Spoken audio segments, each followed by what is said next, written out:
Uma boa noite, então, aos amigos Vicente Cardoso, também ao Richardson Miranda, para darmos início aqui ao nosso estudo espírita de perguntas e respostas. Me dirijo aqui ao Vicente. Vicente, com a transição planetária, sabemos que nem todos nós retornaremos a este planeta. Verificamos que, neste atual momento, as más inclinações das pessoas se encontram mais expostas, mais fortes. Teria isso alguma correlação com a atual situação planetária ou seria apenas a exposição da condição evolutiva do espírito? No livro A Gênese, de Allan Kardec, no capítulo 18, nós vamos encontrar uma explicação plausível dos espíritos com relação à era nova. Esta era que está iniciando, esta era promissora que trará para todos os seres viventes no planeta Terra uma condição de mudanças, de regeneração. Nessa regeneração, todos nós estamos sujeitos a essa grande oportunidade. Então, nesse momento, a humanidade, ela vive uma verdadeira convulsão social. Uma convulsão onde os seus valores intrínsecos estão numa total inversão. O certo está errado, o errado está certo. Com isso, nós estamos vivendo um momento em que uma boa parte da população corporal e de uma população extracorporal, que é a espiritual, se interrelacionam mentalmente, aonde as mazelas, os vícios, os costumes estão entrelaçados, tanto a população do mundo espiritual quanto a da crosta terrena. Todos nós estamos sujeitos a essa grande pressão espiritual, da qual a população do mundo espiritual é 3 vezes mais do que a população da crosta terrena. Então vejamos nós que nós temos 3 espíritos para cada um de nós. Neste interim, as nossas tendências, certo? Os nossos vícios, as nossas mazelas, é que concitam esses espíritos. Os nossos pensamentos os atraem. Com isso, pulula em torno de nós uma nuvem de testemunhos. Por isso que nesse momento dessa grande transição, muitos de nós temos dificuldades em fazer essa mudança. E essa transição, a palavra transição vem de trânsito. Trânsito de 2 mãos, ida e vinda. Então, tem uma humanidade entrando e outra saindo. E nessa transição, vem-se uma convulsão. Quer dizer, dessas trocas de valores, saindo e outros entrando, está gerando essa convulsão. E se nós não tivermos o cuidado, a gente será arrastado por essa tempestade de ideias dos vícios, das mazelas, dos maus costumes. Teremos uma pressão espiritual enorme sobre cada um de nós. Para isso, cabe a cada um de nós trabalhar nesse exato instante, aonde o materialismo exacerbado, toma conta da gente. Na pergunta 799 do Livro dos Espíritos, perguntou como que o Espiritismo poderia contribuir para o progresso da humanidade. Aí os Espíritos responderam, combatendo o materialismo. Porque o que está me atrapalhando todos vocês, nesse grande progresso, é o materialismo exacerbado. Por isso que no materialismo exacerbado, surgem os vícios, as mazelas, as dificuldades, essa correria atrás do ter. O meu carro, minha casa, meu marido, minha esposa, meu celular, meu. Estamos esquecendo do ser. Então, essa pressão nesse momento da transição planetária, que na verdade a transição ela é muito mais do que planetária. É a transição também do mundo, não é só do planeta, mas do mundo de expiação e provas, para um mundo regenerador. Com isso, eu e todos vocês estamos aqui agora, tendo essa grande oportunidade de fazermos em nós essa regeneração. Quer dizer, renovar-se sempre. Com isso, eu preciso adquirir novos valores. E esses valores estão em mim mesmo. Agora, muitos de nós, certamente, ao ser exilado, nesse momento dessa transição, a gente não vai voltar aqui, nesse orbe, tão cedo. Seremos, com certeza, exilados, emigrados a um mundo, um orbe, talvez igual ou talvez inferior, mas certamente, se nós trabalharmos pela nossa melhoria, certamente mais cedo ou mais tarde a gente terá o mérito de poder voltar aqui. Bem-aventurados, brandos e pacíficos, porque esses verão a Deus e herdarão a terra. Então, uma das condições que vai fazer com que eu e vocês tenham o mérito de poder voltar aqui é ser brando. É ser brando e pacífico. Aí sim, nós veremos a Deus e nós herdaremos a terra. Para isso, é preciso que as minhas atitudes agora, não é amanhã não, a partir de então, eu possa começar a fazer essa grande mudança em mim mesmo. Certamente, eu vou ter o mérito, talvez, não de ser imigrado, exilado, mas talvez ter uma oportunidade de retornar aqui, muito breve, para dar continuidade naquilo que outrora eu comecei, para continuar, quem sabe até mesmo para consolidar a minha obra. Muito bem. Richardson, uma pergunta. Como nasce o Espírito e se nascem mais pessoas do que morrem? Como o Vicente colocou, a população espiritual hoje é 3 vezes mais do que a Terra. Então, para basear na sua resposta. Boa noite. Nós temos que pensar que quando um casal fica grávido, eles, na verdade, eles estão concebendo um invólucro para um espírito que está ingressando novamente neste plano através da reencarnação. Então, o casal, eles não fazem um novo espírito, né? Esse espírito já existia e ele já tem uma jornada aí muito longínqua de várias reencarnações, as quais ele habitou outros corpos. E essa é uma nova reencarnação. Então, como nascem os espíritos?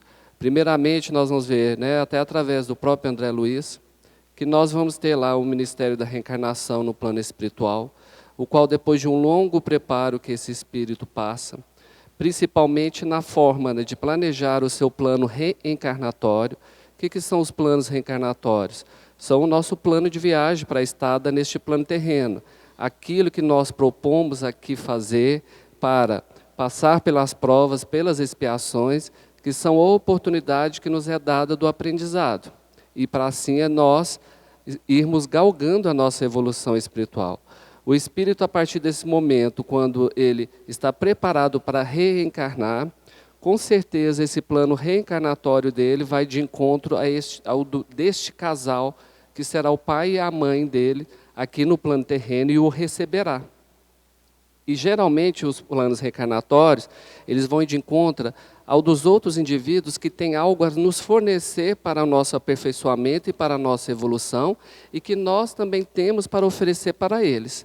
Então, por isso, ninguém nasceu na família por acaso, não nasceu filho daquele pai, daquela mãe por acaso, porque somente eles, naquele momento, têm aquilo que você necessita para evoluir, assim como também você traz algo que possa permitir a eles se aperfeiçoarem enquanto na função de pai e mãe e também evoluírem. Então, esse espírito vem e passa por todo um processo biológico de reencarnação. Quando o óvulo é fecundado, começa a haver a divisão celular, ali já há ligação deste espírito a este óvulo fecundado. E esse óvulo ele vai se multiplicando as células e ao entorno desse espírito vai sendo criado o corpo físico, até que ele esteja totalmente dentro do invólucro carnal e venha aqui renascer. E aí a segunda parte é, se nascem mais espíritos do que morrem? Isso, se nascem mais espíritos do que morrem. A gente tem que pensar, o Vicente falou perfeitamente, né? Hoje nós temos 7 bilhões de pessoas no mundo, ou seja, 7 bilhões de espíritos reencarnados. E nós temos, então, 3 vezes, né, o número desses espíritos reencarnados na orla espiritual da Terra. Então, nós temos 21 bilhões de espíritos desencarnados. Então, eu acredito que desencarna mais do que nasce, porque se nascesse, né, tinha que vir mais do que esses 21 bilhões aí. E só tem 7 bilhões, então quer dizer que as vagas aqui são muito concorridas e estão muito limitadas. Muito bem. Vicente, mulheres médiuns, quando engravidam, podem continuar a trabalhar em reuniões de desobsessão? Boa pergunta, porque muitas preocupações de muitas mulheres que frequentam a casa espírita, o trabalho dos passes, o trabalho das reuniões mediúnicas, eu vou falar baseado no livro Correnteza de Luz e Diretriz de Segurança, de Raul Teixeira, na onde já foi formulado a ele essa pergunta. Ele responde para nós que, no que diz respeito às reuniões mediúnicas, as mulheres grávidas podem participar das reuniões, costumeiramente, até um período em que ela se sinta confortável, tranquila, que seu bem-estar esteja em plena. A partir do momento em que a própria postura de poder sentar, de poder lidar, começa a incomodar, é como as grávidas que estão trabalhando num determinado emprego e depois de um certo período ela já não consegue mais o quê? Dar a mesma produção de antes. Então, é necessário esse afastamento do trabalho. Assim também seria das reuniões, não somente das reuniões mediúnicas, porque a presença delas numa reunião não quer dizer que prejudicaria o espírito intrauterino. Não, absolutamente que não. O espírito está ali, mas estando essa médium sob a influência dos espíritos, assimilando fluidos mais ou menos grosseiros, certamente ela vai trabalhar a eliminação desses fluidos. Como é que nós eliminamos os fluidos? Quando estamos numa reunião mediúnica ou estando sentado aí, certamente muitos de vocês está desprendendo fluidos e outros o quê? Inoculando fluidos. Esses fluidos, eles não são, de certa forma, colocados para fora de imediato. Eles são mais ou menos o quê?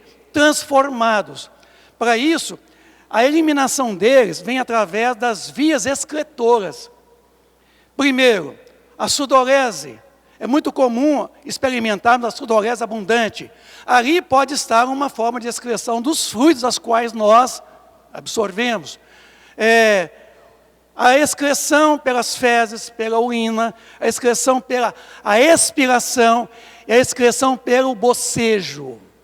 Pelo bocejo. Por isso que a orientação que Camilo passa, Camilo é o espírito, que passa a Raul Teixeira, é de que nós devemos seguir o ciclo normal do organismo ao metabolizar esses fluidos, eliminá-los paulatinamente. Em vez de nós provocarmos a eliminação brusca, devemos deixar que o organismo elimine isso numa graduação puramente orgânica. Não fazer essa expulsão assim, exemplo, bocejando direto, bocejando constantemente. Ainda fala, fecha a boca, segura o queixo, para não ficar bocejando, porque a atitude do bocejo tem a atitude fisiológica e tem a atitude também de poder eliminar os fluidos inoculados no ambiente. Por isso que as mulheres grávidas, a partir do momento em que ela já se sente desconfortável numa mesa mediúnica, ela deve então se recolher e aguardar, né, que a criança nasça. Depois de um certo período, ela pode novamente retornar às reuniões mediúnicas. Vai ficar muito complicado uma senhora, né, com 8, 9 meses sentada numa mesa ali, a postura de sentar já é muito desconfortável para ela, numa sala que talvez esteja um calor escaldante, isso, sem ventilação, porque aqui está gostoso. Mas às vezes uma sala mediúnica não tem um ar-condicionado, não tem um ventilador, certo? Escuro, né? E ainda sob uma pressão espiritual. Então, bom senso e água frutificada. É só observar. A partir de então, ela afasta, depois então ela retorna naturalmente. Isso não trará nenhum prejuízo para ela e nem para o conjunto. É louvável a atitude. Muito bem, o melhor é o discernimento, né, Vicente? Bom, Richardson, gostaria de saber se é normal o pai, a mãe, não amar o filho, sentir ódio, antipatia. O que explica o Espiritismo? Primeiramente, o Espiritismo coloca que nenhum de nós está na condição de julgar ninguém. né? Cada um segundo as suas obras. E nós temos que pensar, vai até de encontro à pergunta anterior, que quando o espírito vai reencarnar, como eu disse, esse espírito já existia. E como eu falei que esse espírito, né, ele vai traçar um plano reencarnatório que vai de encontro ao de um pai e de uma mãe que ali aceita recebê-lo, muitas das vezes ele vem então nessa função de resgate, né? Nós temos essa oportunidade de nascer na mesma família, com os laços sanguíneos, para nos aproximarmos daqueles os quais nós precisamos aparar algumas arestas, algumas diferenças que nós podemos ter conquistado no decorrer de reencarnações anteriores. Sejam débitos, né, ou deles para conosco, de nós para com eles, né, sejam nossos pais. Então, esses indivíduos, né, o pai e a mãe que já recebem esse filho, nós temos essas reencarnações expiatórias, provacionais, que às vezes um pai, né, recebe ali como filho um espírito que foi um desafeto dele numa reencarnação anterior. E ele já se propôs a recebê-lo como filho, né, para poder superar e poder, então, aí terminar com essas diferenças. E no decorrer, então, aqui da vida, esse pai ou essa mãe está ali educando o filho, ele vai dando para ele a maior prova de amor que um ser pode dar para o outro, não é? Que é de recebê-lo aqui e conduzi-lo, de proporcionar-lhe a vida terrena e de conduzi-lo aqui na vida terrena. Mas há situações, sim, que esses espíritos, então, apresentam essas diferenças. E aí, até que se consiga superar, contornar essas situações, podem haver, sim, ainda esses vestígios dessa certa antipatia, dessa certa indiferença. Por isso que a espiritualidade de luz sempre nos chama atenção para que os laços consanguíneos, nós já nascemos naquela família, temos aqueles pais, aqueles irmãos, aqueles tios, aqueles avós, não foi por acaso. Então, nós temos que pensar que ali estão as pessoas que nós mais temos algo a lhes proporcionar, assim como eles têm a nos proporcionar. E, infelizmente, são muitas situações reparadoras. E os laços espirituais que nos trazem os amigos que nós chamamos de irmãos de coração, que nós escolhemos, né? Eles já são irmãos de coração que já vêm até em outra família que nós nos reencontramos uns para dar força para os outros. Mas nós não podemos nos tornar omissos e nos afastar das nossas famílias, das nossas responsabilidades com os filhos, com os pais, com os irmãos, porque ao final da nossa caminhada aqui nós vamos ter a surpresa de que se assim fizermos, nós vamos ter perdido as maiores oportunidades que propusemos ao vir aqui quando reencarnamos. Muito bem. Vicente, todos os mundos, no caso aqui o que está querendo dizer, todos os planetas enfrentam os mesmos problemas no qual a Terra enfrenta com as drogas hoje?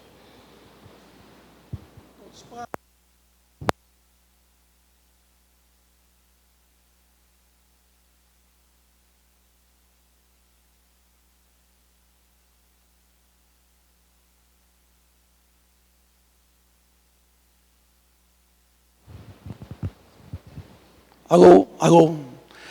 Todos os planetas, eu não diria, porque eu não conheço a vida em outros planetas. Eu só poderia dizer com relação ao planeta Terra, da qual eu sou parte dele. As drogas, nós sabemos que as drogas...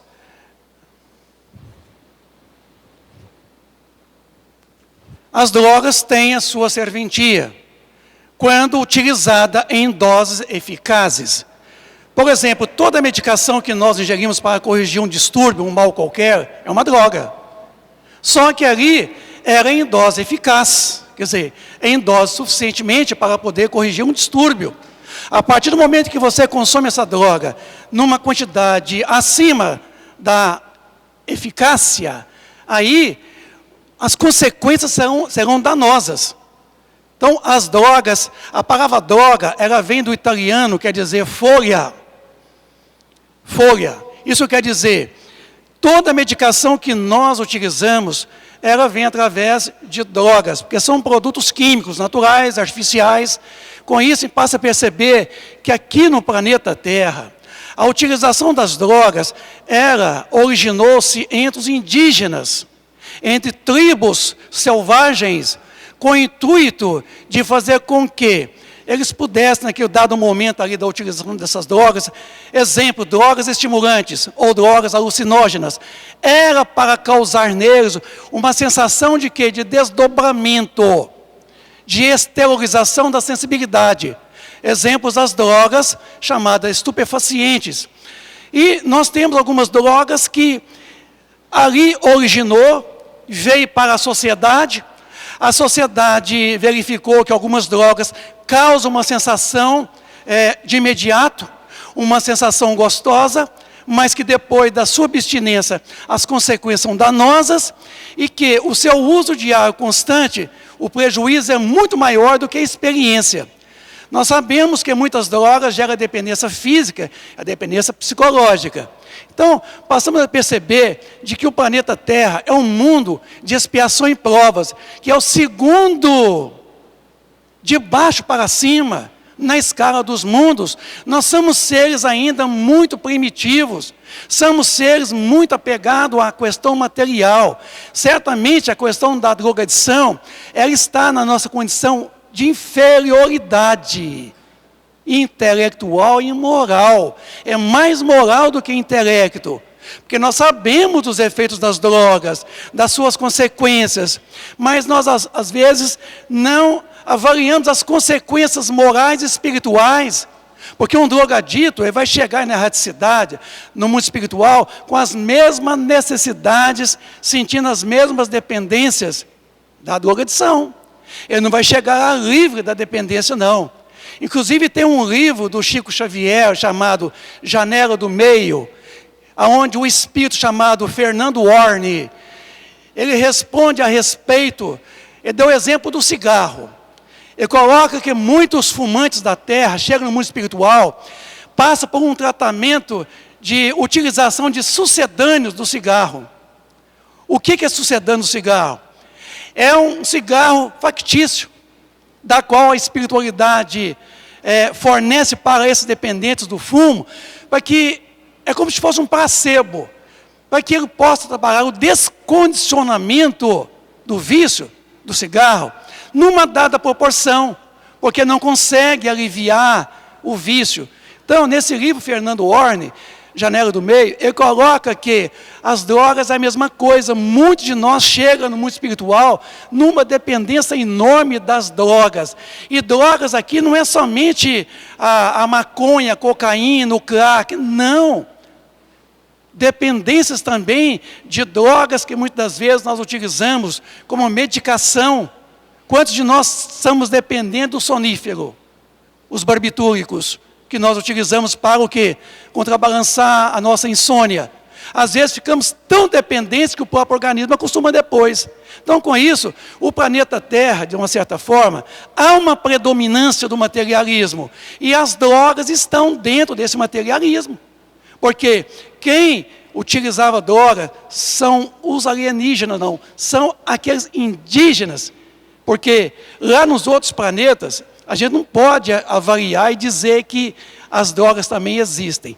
Mas se houver mundos como a Terra, de expiação e provas, certamente haverá espíritos grosseiros, primitivos, e em expiação e provas, como nós estamos aqui agora. É uma probabilidade.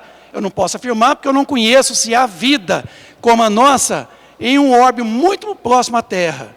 Como, por exemplo, os planetas do nosso sistema solar. Não há indício de vida orgânica como a nossa.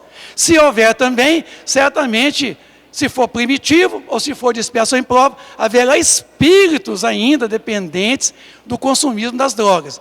E drogas aí, muita alimentação nossa é droga. Você vai numa sorveteria e toma aquele sorvete mais gostoso, ele está cheio de droga. Droga. Acidulante, adoçante, emocionante, favorantes, enfim, uma série de substâncias químicas ingeridas e que vai ter efeitos diferentes da maconha, da cocaína, mas não deixa de ser droga. Você compra um enlatado no supermercado, ele tem conservantes, são substâncias químicas, são drogas. Então, enfim, estamos num mundo sujeito a esta predominância do vício, né? Do materialismo. É só a gente melhorar um pouco moralmente, a drogadição vai diminuir progressivamente.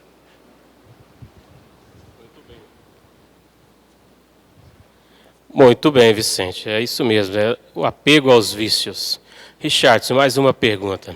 Quero entender melhor por que a carne vermelha não é aconselhável, principalmente para os trabalhadores na casa espírita. E por que a carne branca não faz o mesmo mal? Na verdade, nós temos que pensar que a necessidade de nós nos alimentarmos de outras matérias vivas, ela vem do nosso corpo físico, do nosso corpo biológico. Que também, né, no decorrer da evolução da própria espécie, da própria matéria, ele já veio se despojando de várias necessidades, mas ainda nós nos encontramos nessa, o qual nós buscamos, né, a manutenção desse veículo físico através da alimentação com base em animais, em vegetais, e aí se assim segue. Nós temos que pensar em termos espirituais, que da mesma forma, tudo que nós ingerimos organicamente é digerido e é transformado em energia para as células, né, que fazem a manutenção do nosso corpo físico. Essa energia também, ela transcende para o nosso corpo perispiritual. Ela reflete nele também. Então, baseado na nossa alimentação, naquilo que nós ingerimos, isso com certeza causa uma perturbação do nosso campo vibratório. Então, quando nós nos referimos à alimentação por carnes, todos nós temos que refletir que nós estamos extinguindo uma vida para preservar a nossa. E quando um animal é abatido, nós estamos interrompendo a sua trajetória também evolutiva, porque assim como nós estamos na nossa caminhada evolutiva, os animais e as plantas também seguem as suas evoluções de acordo com suas competências. E quando esse animal morre, a dor que ele sente, toda aquela energia que ele canaliza, ela fica impregnada na carne. Um boi, quando é abatido lá no abatedouro, a adrenalina que é produzida no momento da dor, que ele está morrendo, aquilo fica tudo impregnado na carne. E quando nós ingerimos, a carne, ela vai digerir, vai transformar em combustível para as nossas células, e aquela energia a qual ela portava vai interferir, como eu disse, no nosso campo vibracional. E perturba o nosso campo vibracional. Faz com que ele reduza o seu nível de vibração. E aí nós vamos ver que a carne vermelha, principalmente, ela demora muito tempo para ser ingerida, devido à própria composição dela. A carne branca não é que ela não faça mal, também faz. Porque é da mesma forma você interrompeu a vida de um animal para ingerir. Só que a carne branca, devido à constituição dela, ela fica menos tempo no seu organismo. Então, ela causará menos interferência no seu campo vibratório. Então, quer dizer que todas essas carnes, elas causam interferência. Só que uma em maior intensidade, um tempo maior, e outra em menor intensidade. A espiritualidade fala que o ideal seja que com o nosso caminhar evolutivo, é que nós consigamos nos despojar dessas necessidades e buscar cada vez mais alimentações alternativas que cheguem ao ponto hoje que nós temos a corrente dos vegâmicos, que só se alimentam de frutas, de cereais e de vegetais, e até respeitando o ciclo biológico desses vegetais. Se é uma fruta, eles vão alimentar só quando ela cai do pé, né? Eles não vão lá pegá-la verde e forçar o amadurecimento dela. E aí eu fico pensando, né? Os indivíduos já estão nesse nível, já estão bem mais evoluídos do que nós, né? Eu particularmente confesso que ainda tenho uma grande dificuldade, mas que nós possamos avançar, que isso é reflexo que nós estamos nos depurando espiritualmente, evoluindo também. Muito bem, Richardson. Vicente, uma pergunta. Os espíritos que encarnam Aqui coloca em traficantes, bandidos, criminosos, em locais como favelas, por exemplo, do Rio de Janeiro, também estão aqui como missão? Seria isso missão? Nós estaríamos perdidos, hein? Se a bandidada reencarnasse com missão, hein? Missão de ser bandido? Olha, a resposta está aqui no Livro dos Espíritos, na pergunta 258, 259 e 260. A 258 fala o seguinte: quando no estado errante, antes de reencarnar, o espírito tem a consciência e a previsão das coisas que lhe sucederão durante a vida? A resposta: ele próprio escolhe o gênero de provas que deve suportar, e nisso consiste o seu livre-arbítrio. Então, quando nós reencarnamos, a gente não escolhe as provas, a gente escolhe o gênero de provas que nós haveremos de passar, porque o nosso crescimento espiritual, meus amigos, está nas provas. Mas há provas também que não estão relacionadas com o crescimento, que são chamadas provas expiatórias. As provas expiatórias é com relação ao passado. O passado delituoso, nós erramos.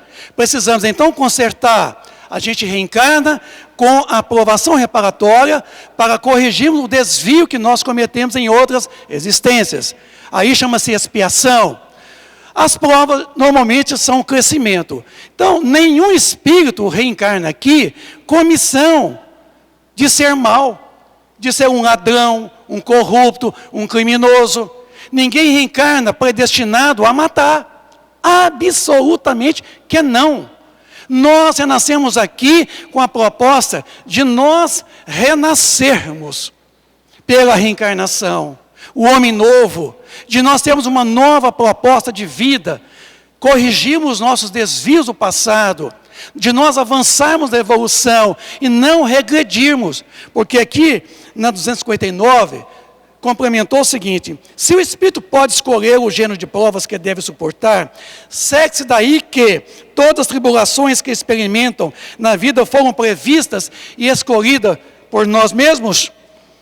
Todas não é a palavra, pois não pode dizer que escolhestes e previste tudo que vos acontece no mundo, até as menores coisas.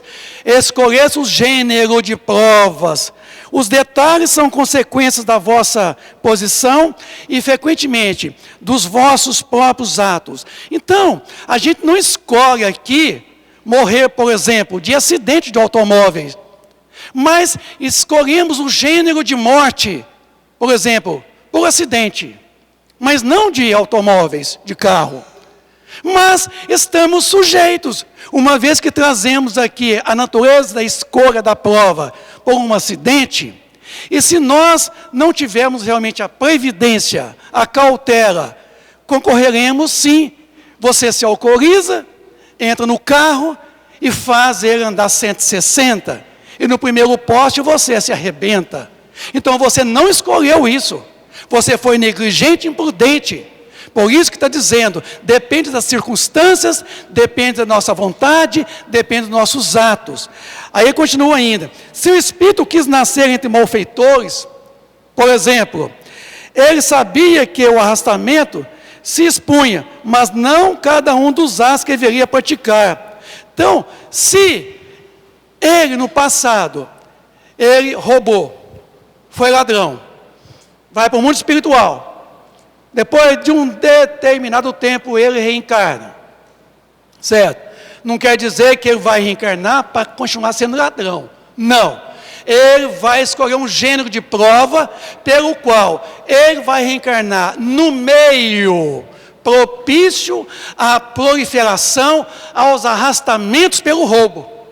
Exemplo do alcoólatra. O alcoólatra, o corpo morre, ele vai para a erraticidade, fica lá, depois ele reencarna. Ele tem que passar pela prova da superação. Aonde ele reencarna? Ele reencarna numa família onde uma boa parte dos seus membros são alcoólatras. Viram? Porque ele sabe que vai reencarnar naquele meio, ele está sujeito aos arrastamentos para tal. É para isso que existe a prova. Você não faz prova do vestibular? E a prova não é para avaliar você, se você está hábil. Está hábil. As provações nossas é a mesma coisa. Elas vêm para o quê? Para nos dar a comprovação de que nós somos capazes de poder superar, sair da condição. Os suicidas é outro exemplo. Quantos suicidas aqui hoje são reincidentes? Porque eles reencarnam trazendo toda uma condição para um arrastamento. Porque, meus amigos, nós estamos sujeitos às vicissitudes da existência. Vicissitudes quer dizer as dores, as enfermidades, os intempéries do próprio planeta Terra. Concorremos para um acidente. Eu não escolhi morrer um acidente de automóvel, mas eu escolhi o gênero de morte pelo acidente. Aí, eu sou negligente, imprudente, certamente eu vou me sucumbir, certo? Entre aspas, pelo acidente de automóvel. Então, nós escolhemos o gênero de provas. Estando aqui, estou sujeito ao processo de educação, de formação do caráter, dos pais, os progenitores, estou sujeito ao ambiente do planeta, o país, certo? O estado, a cidade, a escola, os nossos professores, os nossos vizinhos. Eu estou sujeito a todas as circunstâncias da qual eu me elegi, quer dizer, eu escolhi. Então, para isso, é que vem a condição de eu ser provado, e não renascer aqui para ser bandido. O bandido está sendo por opção. O criminoso está optando pelo crime. Eu estou aqui para vencer essas más tendências que eu trouxe.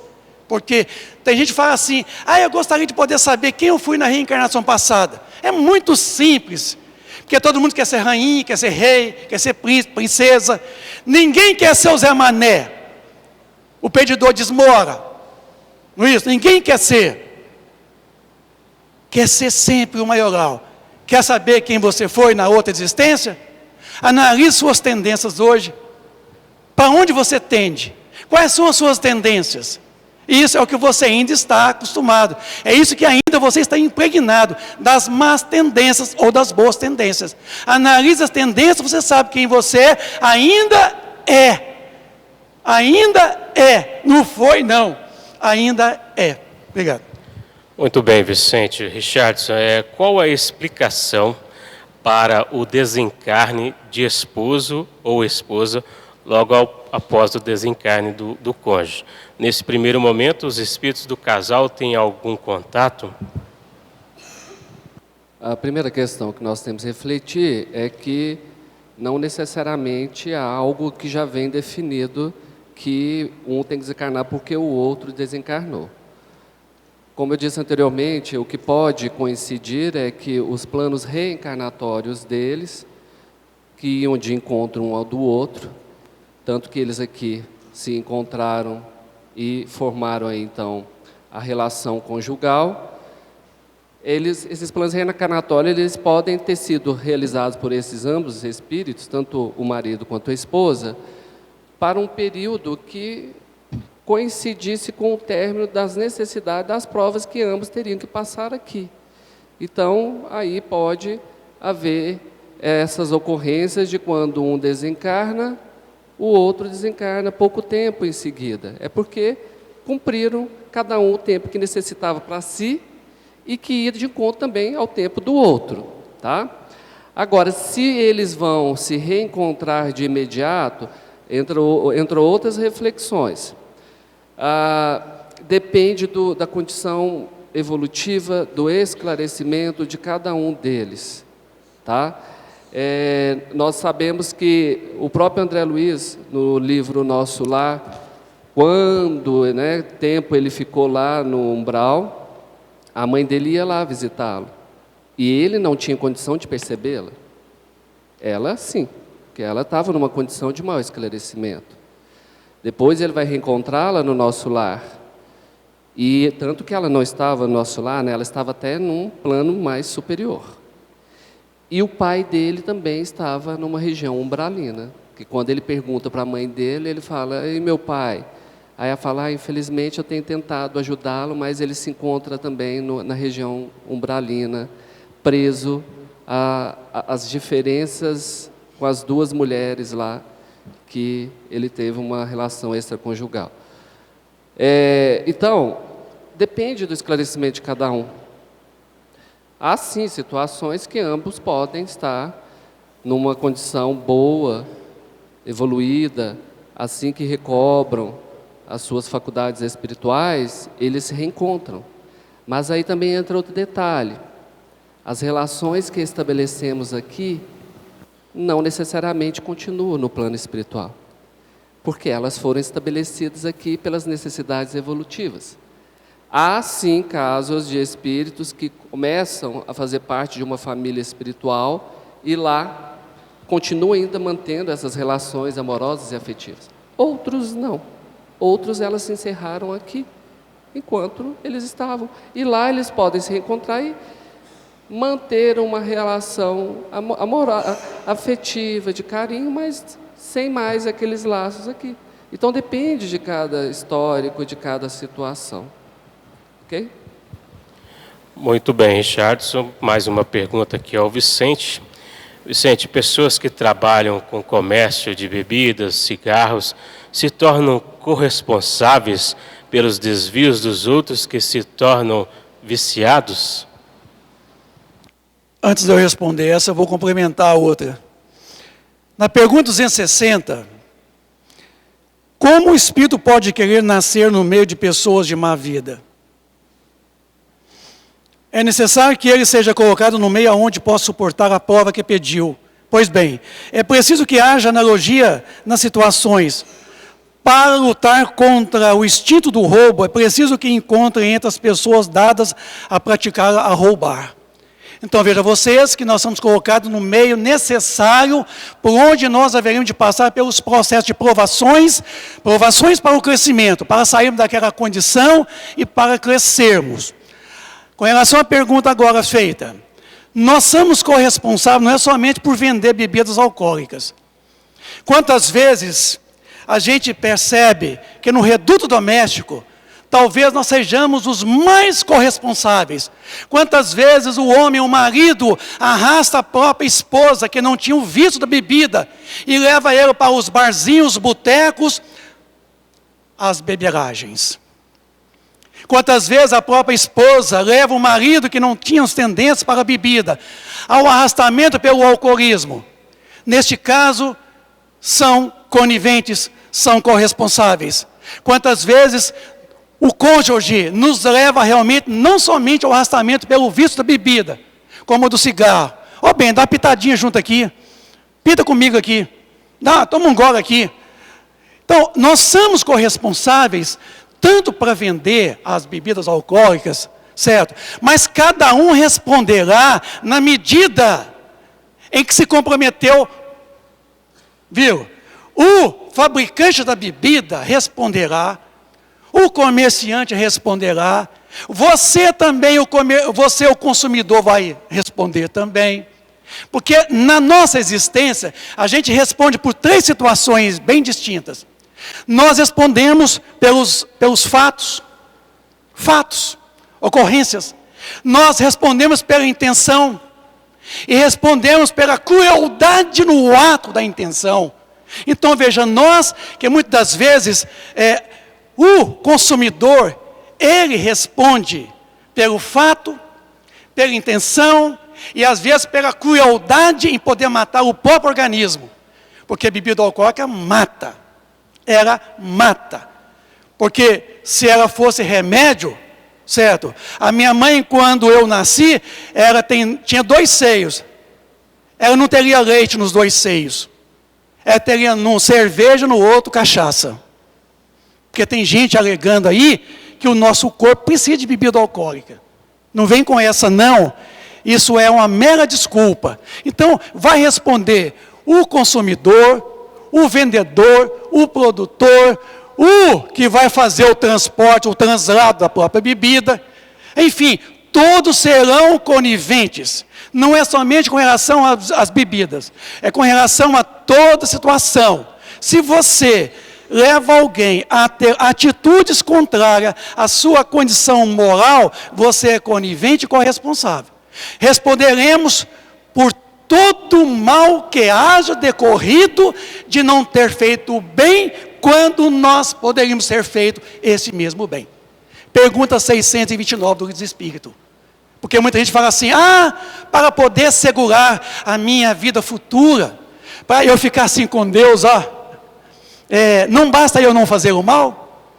Aí eles responderam, responderemos por todo o mal que haja decorrido, de não ter feito bem, quando nós poderíamos ter feito bem, e nós não o fizemos.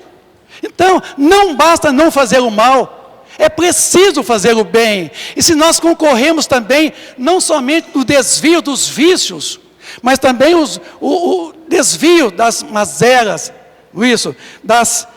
para os arrastamentos do mal, por exemplo, no campo da própria sexualidade, no campo do sexo, quantas vezes arrastamos o cônjuge para um desregramento sexual?